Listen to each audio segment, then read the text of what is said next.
We got election day today, and if you haven't voted, good news, you still have just under 2 hours to get to a polling location to cast your ballot. That's right, 7 to 7. And if you don't know, 14 constitutional amendments are on the ballot for you to consider. One of them could provide you with a bit of property tax relief. And Jack, we also understand there's a special election for a state house seat. So what can you break down for us? Well, Nicole and Doug, we'll start with the special election for Texas House District 2, which is east of the Dallas-Fort Worth area. It's up for grabs after lawmakers in the House voted unanimously to expel Representative Bryan Slaton this past May after a legislative investigation found he got a 19-year-old intern from his office drunk and had sex with her. There are a total of 6 candidates vying for this seat, 5 Republicans and 1 Democrat.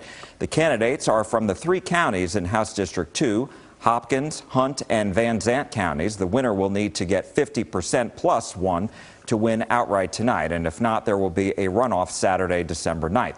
And then there are the 14 proposed amendments to the Texas Constitution. One of the most discussed is Prop 4. That's because if voters approve, it will give millions of homeowners a break. It would increase the exemption on school property taxes from $40,000 to $100,000. For an average $331,000 home, that would provide about $2,600 in savings during the first 2 years.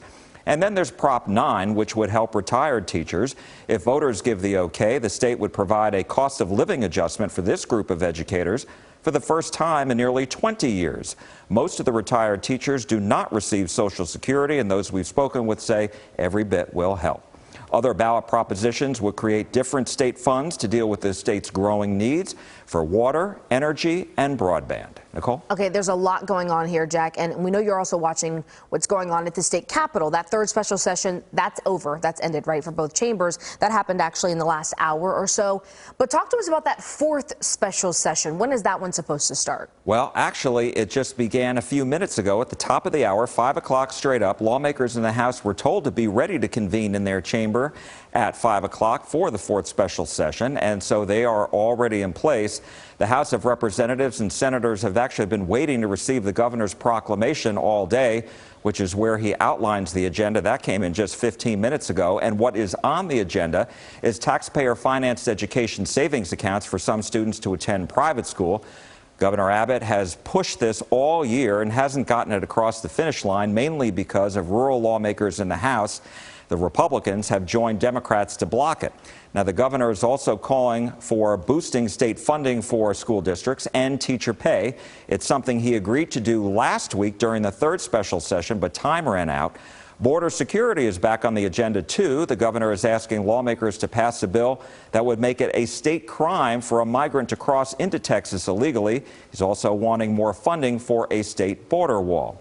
And now let's take a look at what did pass during the just-ended 3rd special session. A bill to ban COVID-19 vaccine mandates by private businesses is now headed to the governor's desk for his signature.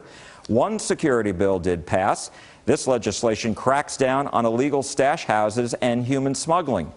That also heads to the governor's desk. So lawmakers are going to start filing their bills and hold hearings on them in the next several weeks. The big test, of course, is for the governor to see if he will get his school choice bill passed this year. Watching and waiting, 7 to 7. Jack, thank you so much.